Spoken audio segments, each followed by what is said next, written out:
Amigas, amigos, ¿cómo están? Nuevamente estamos en el set de La Razón, en esta serie de entrevistas, de diálogos, de pláticas que estamos teniendo con candidatos que se están postulando a algunos de los espacios que están en contienda para el Poder Judicial. En este proceso que, como ustedes saben, pues es inédito, es completamente nuevo y novedoso, y también desde la perspectiva de algunos tiene algunos ciertos grados de complejidad. Estamos tratando de conocer algunos de los perfiles y además estamos tratando de conocer perfiles de diferentes espacios, de diferentes, digamos, niveles de contienda. Pues hay para ministros, para magistrados, para jueces. Y el día de hoy tenemos una entrevista con una candidata a magistrada. Ella es Claudia Dávila. Muchísimas gracias por aceptar la conversación. Muchas gracias. Te lo bienvenida. Agradezco. Pues arranquemos de inmediato. ¿Nos puedes platicar tú por qué decidiste anotarte en esta contienda? Bueno, yo soy una persona que tengo 31 años de trayectoria profesional y de esos 31 años tengo 24 dentro del Poder Judicial de la Federación, en distintos cargos. Entonces, ¿por qué decidí participar en este proceso inédito, primero en la historia moderna de México? Porque considero que tengo todos los atributos que me permiten obtener el cargo de magistrada de circuito, magistrada federal en la materia civil, materia en la que estoy especializada justamente desde hace 24 años. Muy bien. ¿Tienes confianza en el proceso, dado que ha habido señalamientos, cuestionamientos en el sentido de que pudiera haber intervenciones, poderes fácticos, partidismo, en fin, cuestiones de ese tipo? ¿Las has enfrentado, de hecho? Bueno, yo tengo confianza en lo personal. Fíjate que te quiero hacer hincapié en que yo, como servidora pública del Poder Judicial de la Federación, lo debe de saber todo el público, el auditorio, que el Poder Judicial de la Federación estuvo en suspensión de labores por 2 meses, ¿no? En virtud de pues, que muchas personas estaban en desacuerdo con esta reforma judicial. Yo nunca he sido una persona que me haya opuesto a los cambios, porque soy gente positiva y propositiva. Entonces, yo lo vi como un área, una oportunidad para todas aquellas personas que contamos con esa preparación para acceder a este tipo de cargos. Ahora, también lo veo así, que estas facultades que tienen son exclusivas de los legisladores. Entonces, es una situación que tampoco competía ya al Poder Judicial de la Federación. Fue una reforma constitucional que se aprobó a iniciativa, lo recordarás, de esa ceremonia tan controversial del 5 de febrero del año pasado, en que el entonces presidente de la República, el licenciado Andrés Manuel López Obrador, envió una serie de iniciativas de reformas constitucional, entre ellas la reforma judicial, que después de un álgido procedimiento legislativo, ¿verdad?, en el que fue para la Cámara Alta, la Cámara Baja y las legislaturas de los estados, pues por mayoría de votos esta reforma judicial finalmente se aprobó. Entonces, pues yo tengo confianza porque también debido a que es una renovación del Poder Judicial de la Federación a la mitad de los cargos, pues considero que no se me antoja que, a pesar de que no vamos a tener representantes en las casillas, a pesar de que solamente va a ser observadores electorales que van a poder estar, pues eso, justo la palabra, observando la contienda, debido a que es demasiado el conteo de boletas y demasiado los números de cargo que están en juego, pues es la mitad, salvo los ministros de la Suprema Corte de Justicia de la Nación, que hay una renovación total de la Suprema Corte de Justicia, en la que ahora, para el público hacerle del conocimiento, que ya no van a ser 11 cargos, sino solamente 9 ministros de la Suprema Corte, y 3 ministras actualmente están contendiendo con el fin de ratificarse en el cargo. Entonces, yo tengo confianza en que este proceso, a pesar de tantos cuestionamientos y mucha apatía, eso sí debo de decirlo, de muchas personas, pero yo creo que la apatía que tienen es por el desconocimiento de cómo se debe de votar o de quiénes son las personas que vamos a acceder al cargo. Una crítica o algo que me dicen en estos días de campaña es que la gente no nos conoce. Entonces yo, como les digo, bueno, pues es la primera elección judicial que se realiza, pues es obvio que no van a poder conocernos a todos los candidatos, ¿no? Pero hay plataforma, que es la plataforma del INE, en un área que se llama Conóceles, que ahí está la información de todas las candidaturas. Y bueno, yo en mi caso por eso me presento ante el público, para que me den una oportunidad de que ustedes me conozcan, ¿no? ¿Cómo ha sido esta aproximación de estar en los juzgados a de pronto tener que estar en las calles? Es una... parece ser como una experiencia importante que muchos jueces no habían tenido y que parece que están valorando. ¿Tú cómo lo estás viendo, apreciando? Fíjate que a mí me ha parecido muy interesante. Cuando dicen que uno de los objetivos de la reforma judicial es la cercanía de las personas juzgadoras con la ciudadanía, de verdad que te puedo decir que sí. A mí me toca tomar votación por 31 municipios del Estado de México. Entonces, fíjate que cuando nosotros analizamos los asuntos, obviamente que yo nada más puedo basarme con las actuaciones que encontramos en autos, porque en el juicio de amparo para la ciudadanía no es un juicio en el que se siga un procedimiento al que estamos acostumbrados en cualquier controversia de ofrecimiento de pruebas, desahogo de pruebas. No, resolvemos con base en todo ese material probatorio que ya existe. Pero ahora en este curso que tengo de la campaña, a mí me ha servido mucho para conocer las problemáticas sociales de cada municipio, la idiosincrasia de las personas, su cultura. Por ejemplo, yo voy como candidata a magistrada federal para la materia civil. Dentro de esta materia civil se incluye lo que es la materia familiar.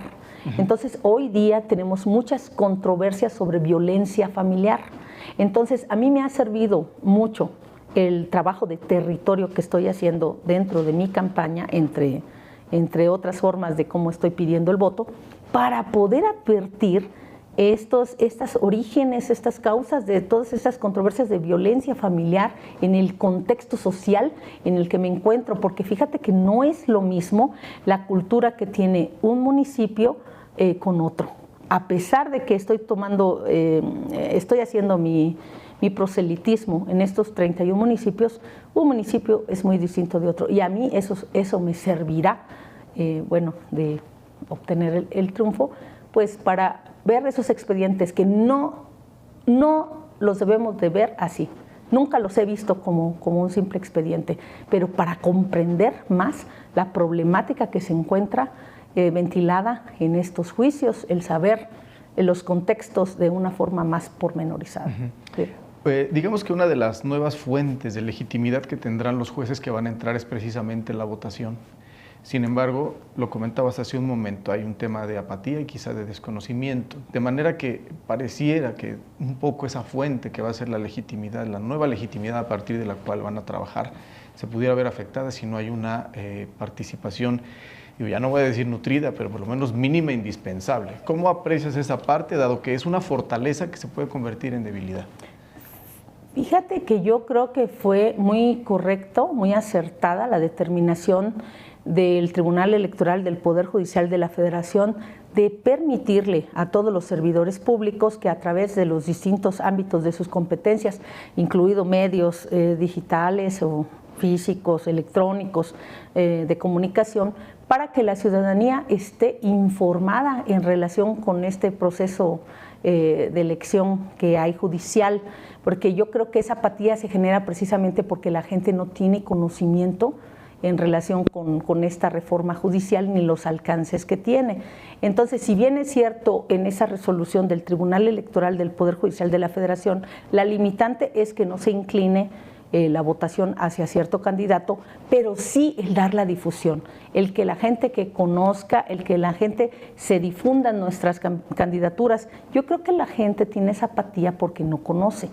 Pero cuando yo he ido a territorio, les explico de qué se trata, entonces logro abatir esa situación que yo advierto y entonces los he interesado en que participen en la contienda. Incluso les he hecho hincapié y les he dicho, debemos de ser conscientes de la trascendencia que tiene el escoger a los nuevos juzgadores del Poder Judicial de la Federación y que precisamente el ejercicio se da a través de la soberanía de la ciudadanía, del pueblo. Entonces, en ellos está la legitimación de estas elecciones y pues yo confío en que la gente salga a votar este próximo 1 de junio, ¿no?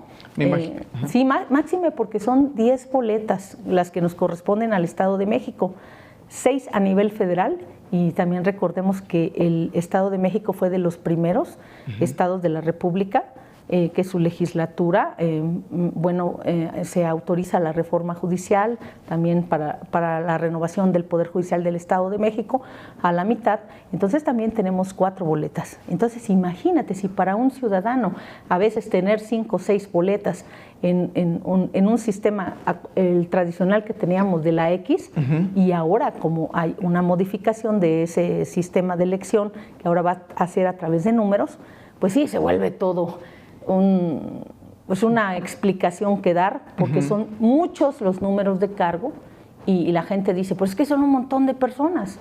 Bueno, es que les explico que es la renovación de la mitad del Poder Judicial de la Federación y que la otra mitad va a ser hasta el 2027. Entonces, que comprendan la trascendencia que tiene el que ahora van a escoger a sus jueces y que ellos, las personas, a través de sus votos, son quienes nos van a legitimar en este proceso. La reforma al Poder Judicial de la que hablabas hace un momento, digamos que tiene como parte fundamental esta elección.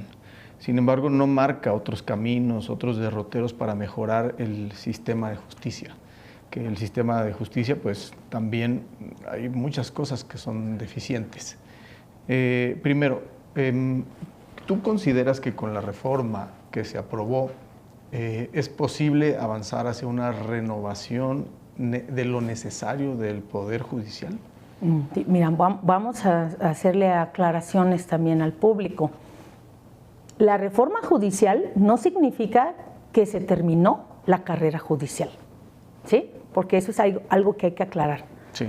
La carrera judicial continúa desde el puesto del oficial, es el inicial de la carrera judicial, hasta el cargo de secretario, ¿sí? Entonces, esos continúan. Y solamente la votación va a ser para jueces de distrito o llamados pues jueces federales, los magistrados de circuito, magistradas de circuito y ministras y ministros de la Suprema Corte de Justicia de la Nación.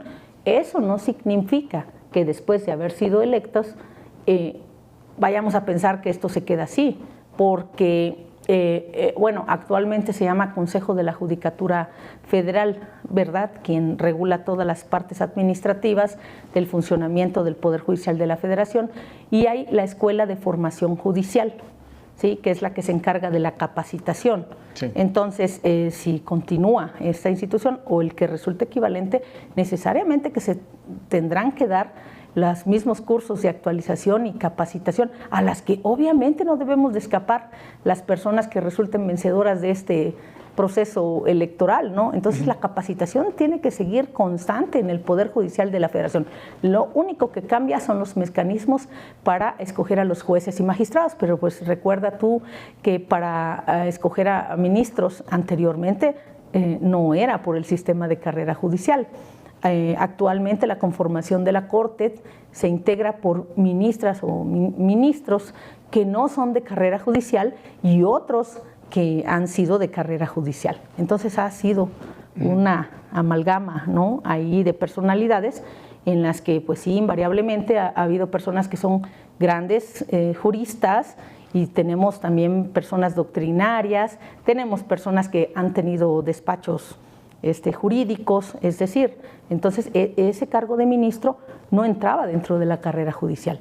Entonces, esto no significa que por lo que corresponde a los jueces y magistrados, que ya porque somos electos, se pudiera pensar que entonces debe de quedar en stand-by el Poder Judicial. No, el Poder Judicial tiene que seguirse preparando constantemente en una renovación y en una capacitación constante para todas aquellas personas juzgadoras que queden electas, de manera tal que no podemos pensar que ya porque se accede al cargo, pues eso significa que las cosas deben de quedar así. No, por el contrario, yo creo que se asume un mayor compromiso para que sigamos adelante y en una transformación, precisamente con un ojo visor de autocrítica. Ahí es que donde tengamos. Llegar también.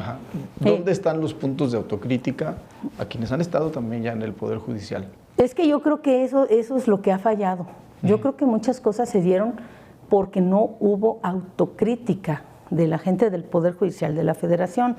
Ahora que yo voy a territorio, la gente me cuenta cada historia y entonces yo digo, bueno, y esas cosas como que sí, tenía una comprensión, pero así como me las presenta la gente, y entonces, por ejemplo, en el Poder Judicial de la Federación siento que la falta de autocrítica hubo, que mucha gente se quejaba de muchas cosas y la gente como que pensaba que no era cierto, o como dice, no, estamos haciendo todo muy bien nuestro trabajo. Y algo que yo siempre les dije, fíjate, si hubiéramos hecho todo muy bien, entonces, ¿por qué se da esta reforma, no? Entonces, yo creo que de los temas que hubo una falta de autocrítica, en que siento que el Consejo de la Judicatura Federal tenía que haber puesto más atención en los procedimientos de sanción para juzgadores, ¿no?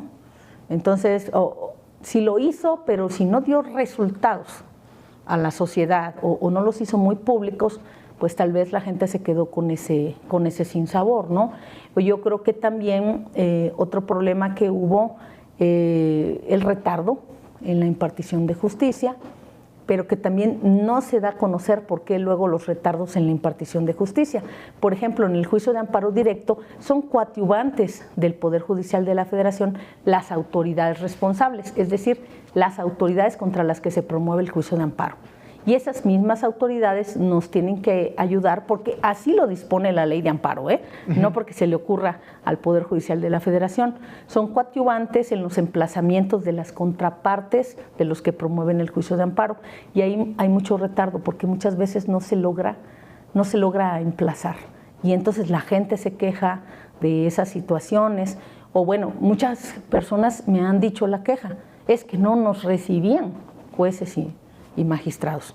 Y bueno, que tal vez lo diga una persona, pues pudiera ser un hecho aislado, pero que ya te lo digan muchas personas, pues yo creo que debemos también de considerar esas quejas de la ciudadanía, ¿no? Entonces, de una dilación en los asuntos, ¿no?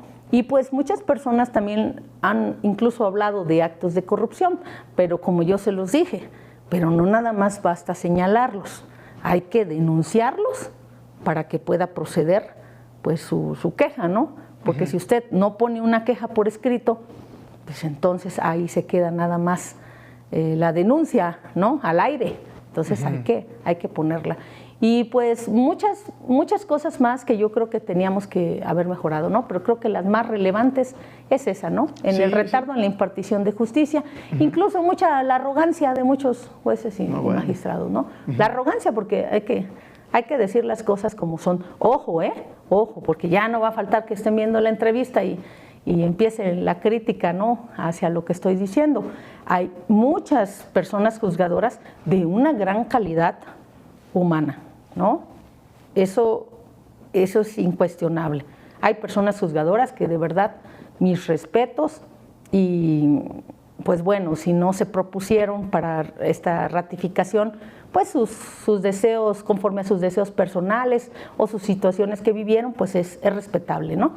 Pero sí también hay una crítica de otros juzgadores más que han guardado arrogancia, ¿no? En estos cargos, y yo creo que deben de ser cargos donde tengas que tener un contacto con la ciudadanía, en donde les des toda la atención a las personas que tienen en trámite sus juicios de amparo, ¿no? Hay una percepción, o parece haber una percepción, de que efectivamente, como lo comentas, la justicia está distante, es lejana, es a veces incomprensible, ¿no? No se entiende lo que hay que hacer, hay que tener un experto para poder entrar a ella, se retrasa, es elitista, favorece a los que tienen dinero y perjudica a los que no. En fin, este es como el gran esbozo de grandes cuestionamientos. Y también por ahí lleva la pregunta. La reforma y esta elección son principio suficiente para atender esta revisión, esta crítica, estos cuestionamientos? Sí, claro, pero yo diría que es el inicio. Okay. Porque voy a aprovechar este medio de comunicación para también hacerle una invitación a nuestros legisladores para que ellos, que son los encargados de plasmar todas sus decisiones en los cuerpos normativos, en la ley de amparo específicamente, pues también se procure hacer modificaciones a la ley de amparo, pero que constituyan agilización del procedimiento del juicio de amparo. Porque muchas veces los operadores de justicia pues están limitados porque se ciñen a lo que dice la ley de amparo, ¿no? A lo que establece la ley de amparo. Entonces está en facultades de los legisladores que en la creación o modificación de las leyes, todas relacionadas con el juicio de amparo, pues puedan establecer mecanismos en los que también le permitan a los juzgadores ser más ágil el juicio de amparo, ¿no? Sobre todo, creo yo que un problema que se da es en el tema de las notificaciones, porque a veces estamos limitados con las formas de hacer las notificaciones, y yo creo que el legislador bien puede utilizar los medios tecnológicos que actualmente existen e incorporarlos para hacer más ágil la tramitación de los juicios de amparo, entre otras muchas cosas. ¿Cuáles serían las principales tareas que tú acometerías, que llevarías a cabo en caso de obtener el triunfo en la elección? Bueno, tengo yo por ahí en mi propaganda donde pues he plasmado más o menos cuáles son las ideas, porque no me caben todas en un tríptico, ¿no? Pero yo creo que en primer lugar, como justicia cercana, es que pues, el personal, los servidores públicos que vayan a estar a mi mando y dirección, pues tienen que ser personas que sean eso, servidores públicos, ¿no? Que sepan la obligación que tenemos que atender a la ciudadanía, darle toda la información que se requiera a la persona que está tramitando el juicio de amparo. Esa cercanía que debe de haber con la gente. Por otra parte, el dictado de las sentencias, hacerlas más entendibles, ¿sí? Porque a veces el propio juicio de amparo tiene muchos tecnicismos, pero que, insisto, nos marca muchas veces los propios procedimientos de amparo. Pero dentro de eso que nos marca, hacerlo lo más sencillo posible, ¿no? Yo tengo otra de mis propuestas, pero eso me tendría que ayudar el legislador, la incorporación dentro del juicio de amparo de los medios alternos de solución de conflictos, los llamados MASC. Estos medios alternos de solución de conflictos ya funcionan dentro de los juicios, pues lo que llamamos normales, ¿no? Los juicios de instancia, ¿sí? Pero ¿por qué no incorporar esta forma de terminación del juicio de amparo sin tener que llegar a una sentencia dentro del juicio de amparo, ¿no? Alguna figura jurídica, incluso una persona que trabaja en el área de medios alternos de solución de conflictos del Poder Judicial del Estado, me dijo, qué bien, Claudia, ojalá que dentro del juicio de amparo, claro, tiene que verse el proceso legislativo y los legisladores tendrán que diseñar el esquema específico para su funcionamiento en el juicio de amparo, pero que sí haya otra posibilidad de que las controversias pudieran resolverse sin necesidad de llegar a una sentencia dentro del juicio de amparo, ¿no? Una forma de terminar el juicio de amparo, pero a través de la conciliación, ¿sí? Entre otras que se prevén como medios alternos, ¿no? Sí. Bueno, para ir redondeando la entrevista, preguntarte un par de cuestiones más. ¿Tú por qué decidiste convertirte en abogada, entrar al mundo de la justicia, del derecho? Mira, te voy a decir, aquí yo tenía de dos sopas. Tengo la mitad de mi familia que son médicos, ¿sí? Pero mi papá era abogado. Era porque, pues, en paz descanse, ya falleció. Y mi papá se llamaba Francisco María Dávila Otero, un acapulqueño, pero bien aguerrido en el litigio, ¿no? Y mi papá, pues, hizo más cosas aparte del litigio, ¿no? Entonces, yo desde chica vivía, mi papá tenía el despacho abajo de mi casa. Entonces, yo siempre vi a mi papá en este medio. y a mí siempre me llamó la atención, pero fíjate que mi papá era abogado penalista. Entonces mi papá, debido a que es una materia, y fíjate que es donde más tengo problemas, ¿no? Porque la gente en la campaña de lo que más se queja son de los jueces y todo lo referente a la materia penal, ¿no? Y entonces mi papá me decía, hija, es muy dura la materia penal, pues por todo lo que implica, ¿no? Los delitos, los procedimientos. Entonces me dice, ay, hija, ¿no te gusta lo civil? Y yo pues nunca fui muy rebelde con mi papá, ¿no? Siempre me empezó a gustar esa materia. Entonces cuando ya entré yo a la universidad, la verdad está muy mal decirlo, pero era muy buena para la materia civil. Y me acuerdo que siempre saqué 10 en esas materias, ¿no? Me encantaba la materia civil. Entonces yo toda mi vida me dio una inclinación, me apasionaban los temas civiles. Entonces, yo siempre en mi despertar jurídico que tuve, fue aquí precisamente en el Poder Judicial de la Federación, en los juzgados federales, de manera concreta en un tribunal colegiado de circuito, en la materia civil.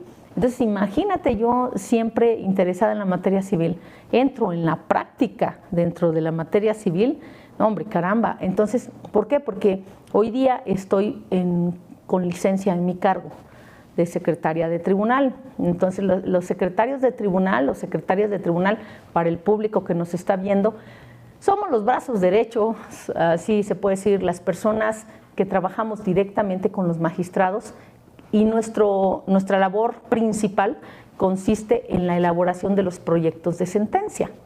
Entonces imagínate yo haciendo materialmente el proyecto de sentencia, que cuando es aprobado por los 3 magistrados, pues se vuelve sentencia. Entonces, directamente mis funciones han sido en la elaboración de los proyectos de sentencia, ¿no? Entonces, estoy muy empapada en la materia civil. A mí me encanta la materia civil, pero, ojo, la materia civil es una materia de mucha sensibilidad, porque como te dije hace rato, la materia civil comprende la materia mercantil, la materia civil, que se refiere a todos los contratos, donaciones, compraventas, cesiones de derecho. Lo mercantil, pues todo lo referente a los actos de comercio, títulos de crédito, pagarés, cheques. Pero imagínate la materia familiar, donde tenemos que resolver controversias en las que tenemos que decidir las guardas y custodias de menores de edad, de personas menores de edad. Decidir está en tus manos, decidir si se va a quedar el niño bajo la guarda y custodia de su mamá o de su papá, o hasta de la abuelita, ¿no? Los temas de pensión alimenticia, los temas de violencia familiar, las que ni dan problemas, los juicios de herencias. Entonces todo eso requiere juzgadores que tengan una sensibilidad, un tacto, que sean personas prudentes en su actuar, que sean completamente neutrales en sus decisiones, objetivos, ¿no? Que tengan una visión de protección de los derechos humanos al 100%, sobre todo en grupos vulnerables, como son los que te dije, que son las personas menores de edad, pero también otros grupos vulnerables, como son las personas de la tercera edad, ¿no? Adultos mayores, también los grupos vulnerables como son LGBTI, ¿no? Entonces tenemos que poner especial atención. Y otra de mis propuestas es que me dice una persona, es que es una obligación, sí, pero no es lo mismo tener la obligación a poner un especial empeño en estos temas de resolver con base en la perspectiva de género respecto a los temas de desigualdad entre la mujer y el hombre, y esta situación que te digo, porque el juicio de amparo es protector, es el medio de control constitucional protector de los derechos humanos. Entonces la ciudadanía tiene que saber que al elegir tiene que optar por las personas que le representen todos estos elementos de garantía para que sus juicios sean resueltos de la forma más impecable que el caso lo amerite, ¿no? Claro. Que sus asuntos sean vistos con toda objetividad, neutralidad y bueno, con las garantías estas, ¿no? Del debido proceso, que es el de excelencia en el juicio de amparo y de la audiencia, ¿no? Claudia, si alguien estuviera interesado en votar por ti, ¿cómo le tiene que hacer ahora que vaya a la casilla, en la urna? ¿Dónde está tu nombre? Un votante, ¿qué tiene que hacer si le llega a interesar tu propuesta? Ay, bueno, caramba, muchas gracias. Bueno, si alguien está interesado en mis propuestas, yo voy en la candidatura para magistrada de circuito y en la votación pues estará una boleta de esas que nos van a dar, una color rosa. Dentro de esa boleta color rosa va a haber los números que identifican a cada candidatura. En el caso concreto se me fue asignada con el número 04 porque mi apellido es Dávila Montero Claudia Valeria. Esto se dio por el orden de lista de los apellidos. Entonces ese 04 se tendría que colocar en el espacio lila de la boleta, y en ese espacio lila que va a haber dentro de la boleta rosa, ahí se tendría que colocar el voto 04. Muchas gracias. Muy bien, pues ahí tenemos ya la información. ¿Algo más que quisieras agregar, Claudia? Bueno, que quiero agradecer enormemente a este diario de gran importancia en el país, un medio de difusión objetivo, imparcial, un medio de comunicación por excelencia, que es el diario La Razón, y pues bueno, a ti y a todos tus colaboradores por esta gran oportunidad que me dan para presentarme y para que la ciudadanía me conozca. Muchas gracias. Gracias a ti. Pues amigos, ahí tienen ustedes estos puntos, estas consideraciones y planteamientos de una candidata a magistrada que va por la parte de lo civil, como ha quedado claro. Pues ahí tienen para que ustedes sigan apreciando lo que consideren al momento de tomar esta decisión. Les agradecemos muchísimo que hayan estado con nosotros en esta entrevista en el set de La Razón. Recuerden seguirnos en todas nuestras plataformas y también dar clic a esa campanita que tienen abajo para que todas estas entrevistas que estamos haciendo y todos los programas que hacemos aquí en La Razón les lleguen en tiempo real y los puedan disfrutar al momento. Muchísimas gracias y nos vemos pronto. Bye.